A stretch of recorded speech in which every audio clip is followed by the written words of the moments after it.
প্রতি বছর ভারতে ৬০,০০০-এরও বেশি ডিভোর্স হয়। কিন্তু আপনি কি জানেন আজ থেকে ১৫০ বছর আগে ভারতে প্রথম ডিভোর্স কেন হয়েছিল? এর পেছনে কিন্তু খুব একটা ইন্টারেস্টিং কারণ রয়েছে। ১১ বছরের রুকমাবাইয়ের বিয়ে হয়েছিল ১৯ বছর বয়সী দাদাজি ভিকাজির সাথে। কিন্তু রুকমাবাইয়ের ডাক্তার হওয়ার খুব শখ ছিল, তাই বিয়ের পরেও সে তার মা এবং তার সৎ বাবার সাথে থাকতো।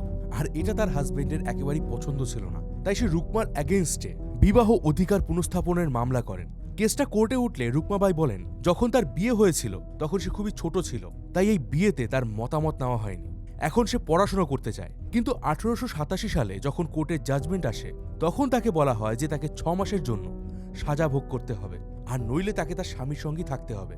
এই কেসের কথা কোনোভাবেই রানী ভিক্টোরিয়ার কানে পৌঁছায়, আর শেষমেশ তিনি রুকমাবাইয়ের ডিভোর্স অ্যাপ্রুভ করেন। রুকমা কলোনিয়াল ইন্ডিয়ার সেকেন্ড মহিলা ডাক্তার হয়েছিলেন, আর এই কেসের জন্যই প্রথমবার ভারতে চাইল্ড ম্যারেজের ক্ষতিকর দিকটা সবার সামনে আসে।